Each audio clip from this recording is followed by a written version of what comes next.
Hi guys, welcome back to part 2 of Battle 1 or Scenario 1.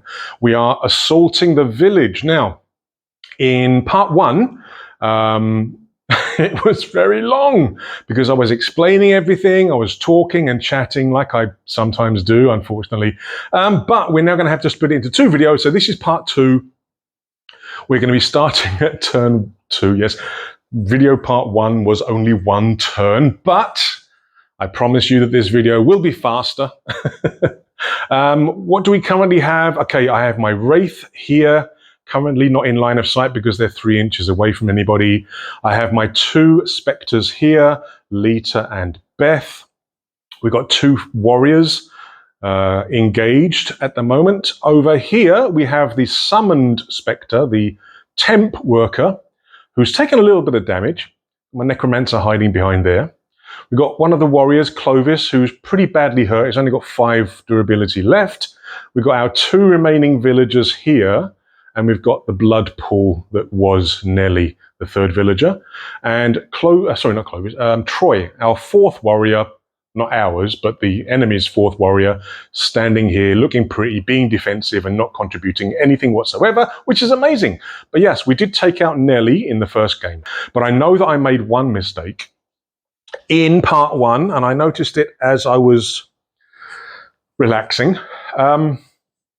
For the villagers, again, I don't know whether you can see that. I think the light's a bit bright, but the villagers do have a special ability called Rabble Rousing. I'll put an image up here. Villagers gain a +1 bonus to offense for each other villager within 3 inches. So I think I made a mistake in part 1 when Paul shot at the Spectre right at the end of turn 1. He was within 3 inches of Piper, another villager. So I think that he should have got another +1 to his offense for that attack. I will try to remember all these things in future. We do learn by playing. We learn from each other. I also have to remember for the warriors, they do have 2 special abilities. Riposte. Whenever the warrior suffers damage from an offense attack from an attacker within 1 inch, the attacker suffers 1 damage for each natural 1 rolled by the attacker. So when you're in melee combat with warriors and you roll 1s, it can actually hurt you. Defensive Specialist. This model increases its defense by 2 whenever there is only a single enemy within 1 inch. So I've got to try and remember that. I've got to try and make sure that I attack these guys in pairs if possible. What else? I think that's everything that I immediately remember and kind of think that maybe I did wrong or did differently. I think I did pretty much everything else correct. But again, I will be checking the comments after this. But I am recording straight away. Now, what am I planning to do in turn 2? Well, we removed all the activation markers. I've reset the die to 2nd turn. I'm thinking that maybe I want to reinforce my Necromancer a little bit, maybe by moving one of the Spectres over there, because at the moment, it's just the Necromancer and 1 Spectre who has been hurt. They're currently on 5 durability. But I've got a warrior, I've got another 2 villagers that are more quite likely to go in that direction, and possibly another warrior going in that direction. So I think I might need to bolster this area a little bit. Now, my Necromancer currently has 12 energy. I'm going to get a +3 at the start of the turn, so that's going to become 15, which is going to allow me to do a whole bunch of things. I could potentially summon another Spectre or maybe even a Shadow. Now, Shadows are a little bit different. They have slightly higher durability, but they don't have the ranged attack. They do have an ability called Drain Energy. Whenever this model rolls 1 or more critical hits, the target gains the Weakened condition until the end of turn. Weakened, they have their offense and defense reduced by 2. That could be very useful, but they're melee only. And again, it's going to cost me 6 energy to summon one of those.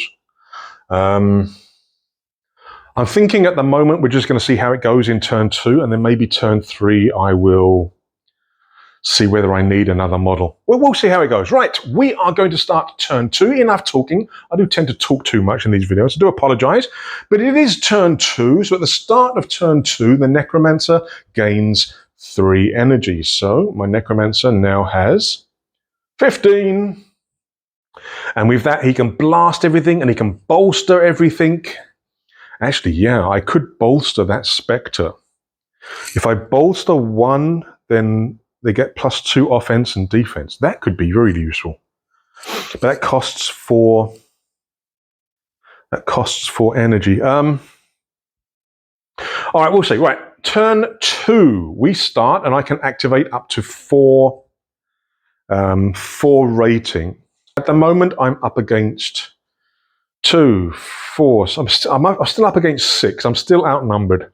Okay, so I think this Spectre is going to be in trouble unless I move them away. But if I move them away, I could move this Spectre back here to get support from the Wraith.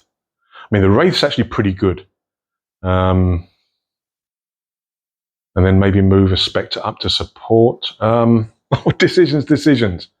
Now, the Spectre's ability, Black Bolt, does... Okay, so when they deal damage to an enemy that's already wounded, they're slowed. So that could be actually quite useful over here. So what I might do is maybe activate this Spectre and the Spectre that's currently in contact. Move them back so they're kind of further than 1 inch away, I think might be beneficial. So I'm thinking I'll activate this Spectre and who's that? Lita, I think. Okay, so there's no rules in the game in terms of disengagement and stuff, I don't think. So what I'm thinking is I'm going to move this Spectre maybe into the cover.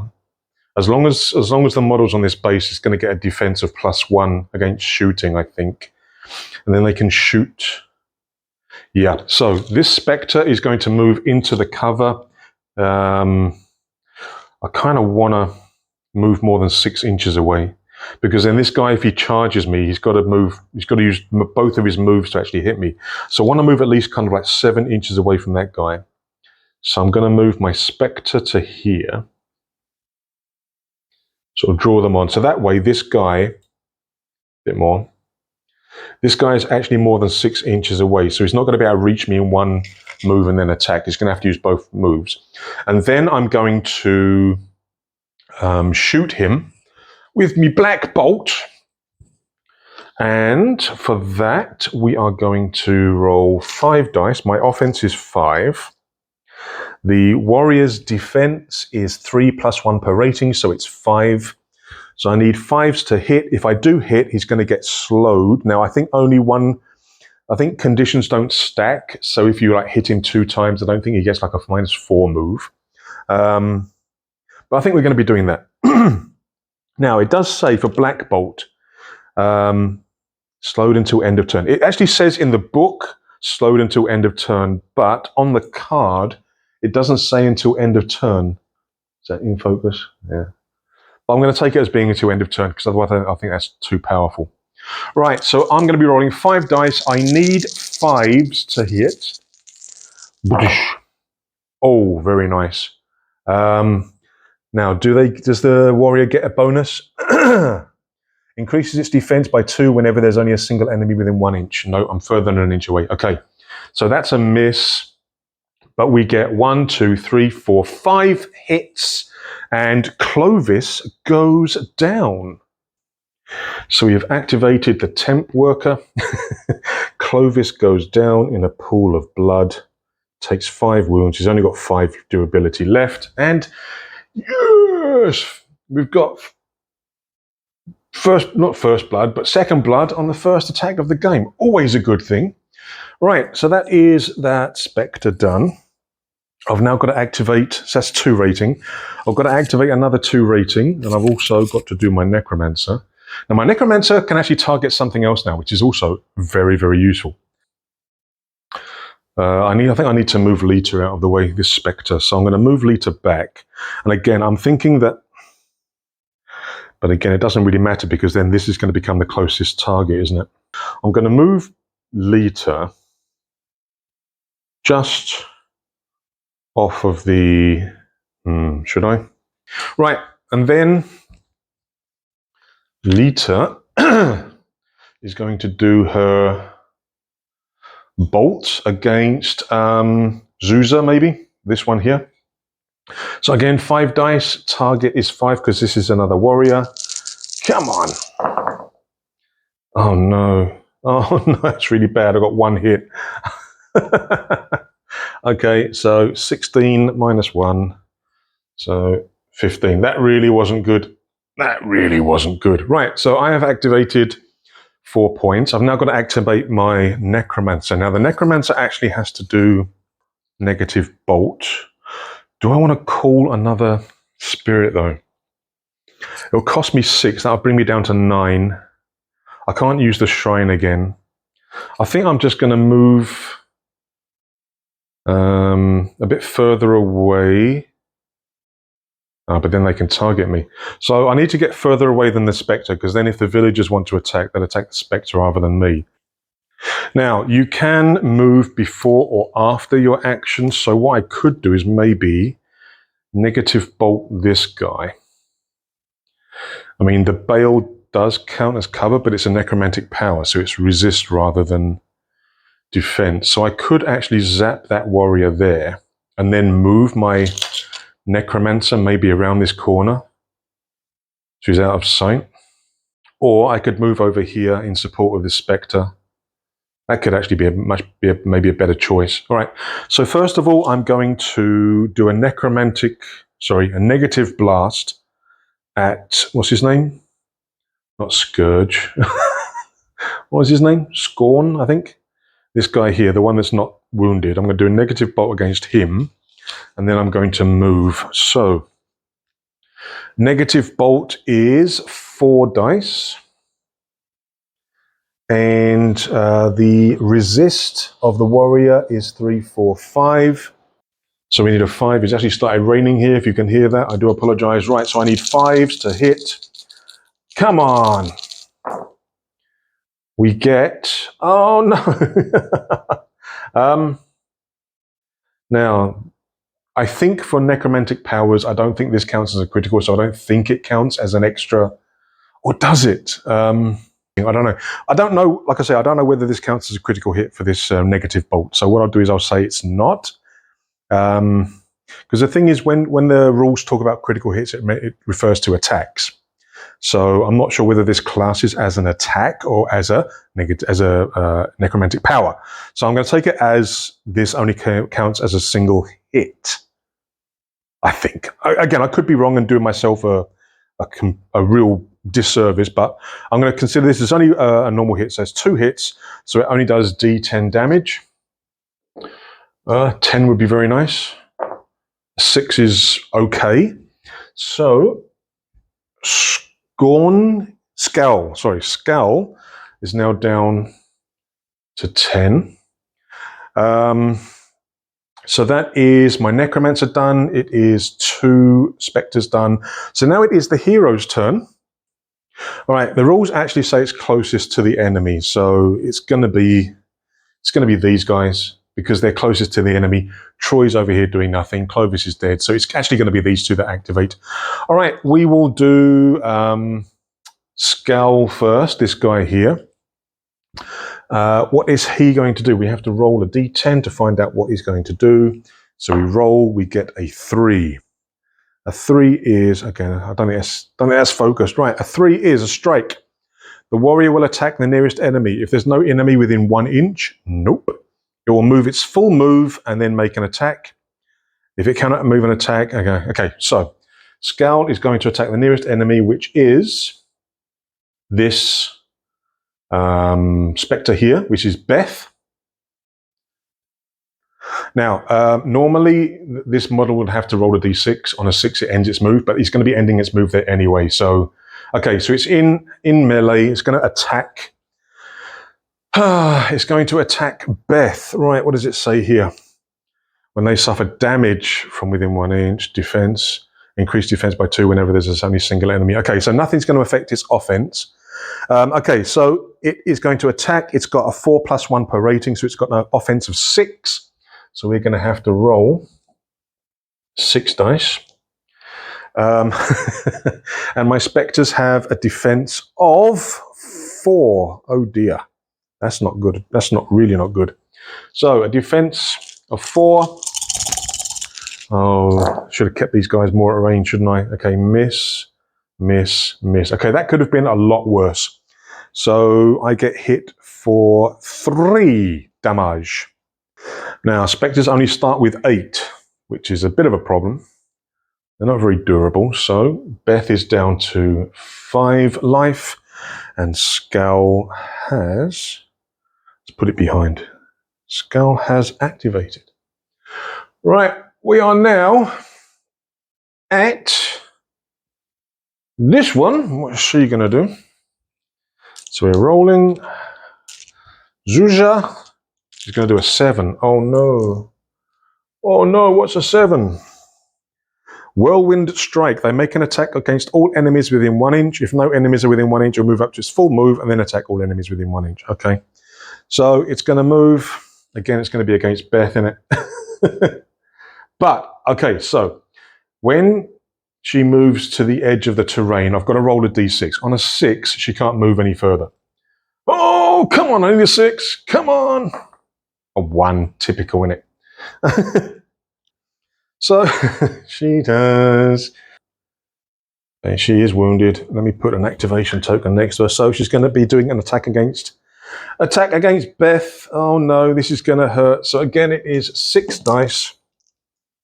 They don't get like a boost from being near a friend as warriors, right? So 6 dice. We need, well, we don't need. Defense is 4. Oh no. 1, 2, 3, 4, 5, 6 hits. Oh, okay. Death's dead. Oh no! So that takes Beth down. That's really not good. And I'm not going to put any blood markers because Beth's a spirit. Beth's a spectre, so she doesn't need any blood. But they do take down one of my models. That's not good at all. So these guys have activated and wiped out Beth. The Wraith's going to get revenge. What next? Now it is back to us. It is back to... Oh no, Beth didn't activate. Oh no, so I've lost her activation. Nuts. What have I got left? I only have the Necromancer and the Wraith. That's it. Oh no. Oh no. I've activated that and that. She got killed. So yeah, I've only got one more activation. I've got the Wraith. That's it. Oh dear. Right. The Wraith is going to move in and whack. I think that's all they can do. So they can pass through any other models. When they attack, they can reroll up to 3 dice. If it's attacking a hero, instead of rerolling, it may instead change the result of 1 dice to a 10. Excellent. Right, so that's what we're going to do. The Wraith is going to move in, and they're going to attack. I think I want to attack the Warrior Princess. Yeah. That's what we're going to do. We're going to be attacking the Warrior Princess. Now, the warriors do have that riposte. When they suffer damage from an offense attack within 1 inch, the attacker suffers 1 damage for each natural 1 they roll. So that's where I need to re-roll, or maybe switch to a 10. Ozzy has an offense of 6. So we're going to be changing some of these dice. So we're rolling 6 dice, 2, 4, 6 dice. The warrior's defense is 3, 4, 5, and I can re-roll up to 3 or change 1 to a 10. Okay, what else? Oh, and the Lost in Shadows thing. Right, come on. Okay, well, I've got a 1. I'm going to change... Oh, hang on, yes. All right, so I need 3, 4... I need 5s, so that's a miss. I can change that to a 10. That's very good. Right, so I do 2, 4, 5, 6, 7 damage. She goes down to 8 life. That was a nice hit. That was a really nice hit. I've now got my necromancer that I need to activate. Oh, I didn't move the necromancer afterwards, did I? Oh, I was going to move the necromancer last activation. Never mind. I did the bolt, right? I did the bolt. Yes. So that would have cost me 3 energy. Sorry, I forgot to do the energy. Okay. So now I think I'm going to do negative bolt again. Again, I think I'm going to target Scowl again, I think. So it's 4 dice. Target number is 3, 4, 5. And it's going to cost me another 3 energy, so I'm down to 9. Okay. Oh, swine! Oh! All right, we miss. 4 failures. Oh no! And I'm going to move this time. I'm definitely going to move this time, because technically I am the closest enemy, I think. So I'm going to move all the way back to here, I think. So technically 12. Yeah, so the spectre's just a little bit closer. Okay. Right, that is all my guys done now. Now that I've lost Beth, that's all I can do. Now it is back to the heroes. So Troy is the only warrior left, so he has to activate, and then it will be one of these. Okay. So Troy, what's Troy going to do? He rolls a d10. He gets a 6. Whirlwind strike makes an attack against all enemies within 1 inch. Okay, so nearest enemies that he can see. I mean, these are really far away. I mean, that he can't actually see. I'm thinking that it should be line of sight, yeah? I'm thinking that it should be line of sight. So I'm thinking that he's going to be going for these guys. I think if the enemy doesn't have line of sight, then they'll go for the nearest. But if they've got line of sight, I think they will go for it. I don't think it says anything in the rules. I will check and make notes. But he's just going to move twice towards the Spectre. So he's basically going to end up about... Oops. Let's just reduce it a little bit because of the thing is going. It's gone there. Okay. That's all he can do. That's all he can do. And then we're going to be doing the nearest villager, which is going to be Piper. What's Piper going to do? Hopefully flee. Hopefully flee. A 2, nearly. So a villager, a 2. Get him. Attack the nearest enemy it can see. If there's no enemy, it'll move 5 inches and then make an attack. If it cannot do that, it's just going to move. Okay. All right. So it can definitely see. It can see the Spectre, but it's not within range. So they're going to have to move 5. Again, Troy's kind of blocking the shot a little bit. So we're going to move to there. Oops. Don't do that. Oops. Okay, so now do they have a shot? Yes, just. But my Spectre's going to get a +1 to its defense. Right. Now the villager doesn't get the bonus because the other villager's not within 3 inches. So the villager has an offense of 3. My Spectre, the temp worker, is getting a +1 to its defense because of the cover. So 5. So the villager needs 5s to hit. Oh, you swine. Oh, no. 3 damage. Okay. Bom, bom. So the Spectre's down to 2.